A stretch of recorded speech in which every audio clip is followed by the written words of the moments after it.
rising more rapidly than previously thought, and the key to understanding the extent of the problem are ice sheets.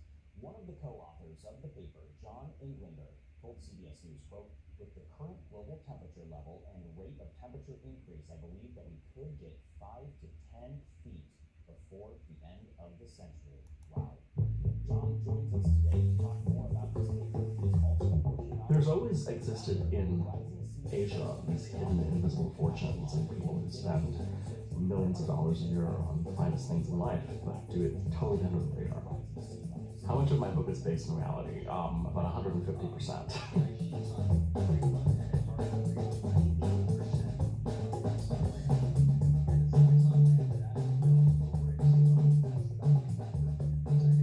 Couture Week in Paris is the creme de la creme.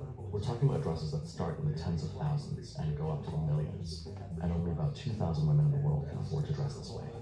I was lucky enough to spend Couture Week in Paris with some truly stylish insiders. And then the third issue, more regionally, is that there's land subsidence or uplift, and that affects sea level more on a local level. So the land is going down, like New Orleans or Jakarta or Venice, sea level appears to be rising faster.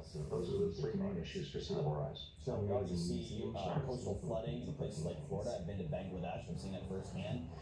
5 to 10 feet in addition to what we already see is staggering. What can you start to reveal about the impact of ice sheets, and how will a better understanding of them help in the long run? You certainly so much wiser than their years. They grew up in Kuala Lumpur, What our study focused on was really speaking to the IPCC, the big intergovernmental panel on climate change, which is the august and very definitive report on climate that comes out every 5 or 6 years.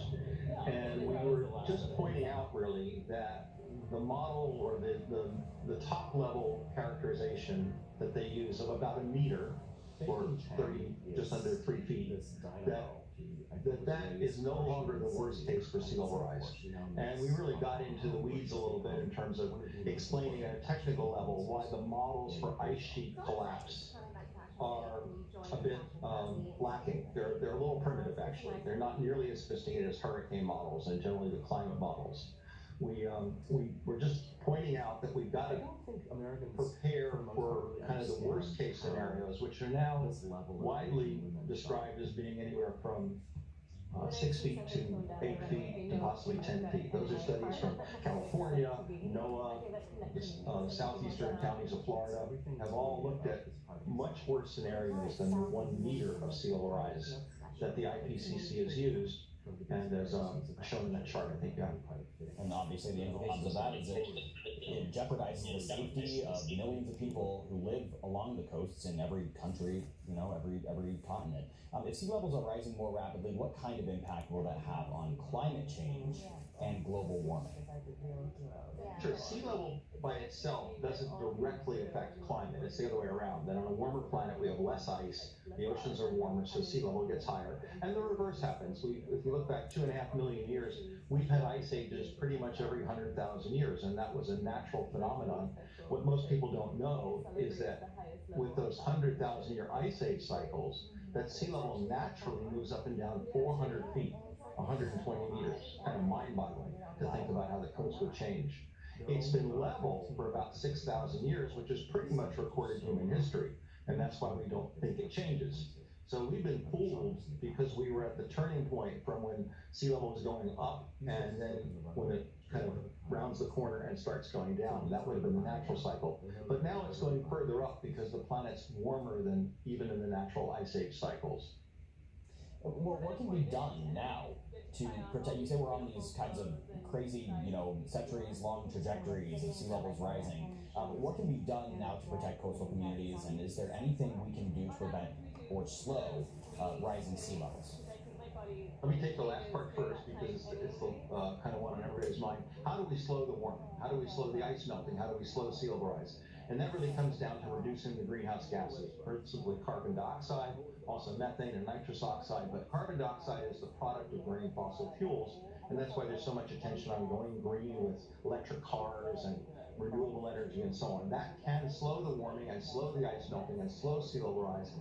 But this century, probably only about 20 or 30% of an effect. So that's important. The second thing is to get ready for more flooding because we're getting strange and stronger storms than we're used to. We're getting heavier rainfall because the oceans evaporate more and that moisture has to come back down as either rain or snow. So we're getting flood events, but flood events, as we all know, are sudden. They either come in with a storm, like a hurricane on the coast, they come downhill as rainfall that gathers depth as it goes further downhill. At extreme high tides, sometimes called king tides, we get higher water levels. All of those are short-term flood events. The water comes in and does recede and we can recover. Sea level is a bit different. It won't change more than an inch or so a year probably for quite a while, but we could get to a foot a decade. That's what we're talking about. And that's going to be huge because it becomes a higher baseline. And so if sea level is a few feet higher, then those storm events are even higher. So we need to slow the warming. We need to prepare for short-term flooding events. And we need to start planning for sea level rise, which is now following the pattern of the last several million years, that in a warmer world, there's less ice on land and higher sea level. And then there's all the other environmental things like recycling and plastics in the ocean and clean air that we're concerned about. But those are separate environmental issues. So the three climate issues are slow the warming to slow sea level rise, be prepared for more flooding, which is going to come in a variety of forms, and then begin adapting to sea level, which will be many feet higher over the course of this century. Let's hope we can figure some of that stuff out very soon. John Englander, thank you.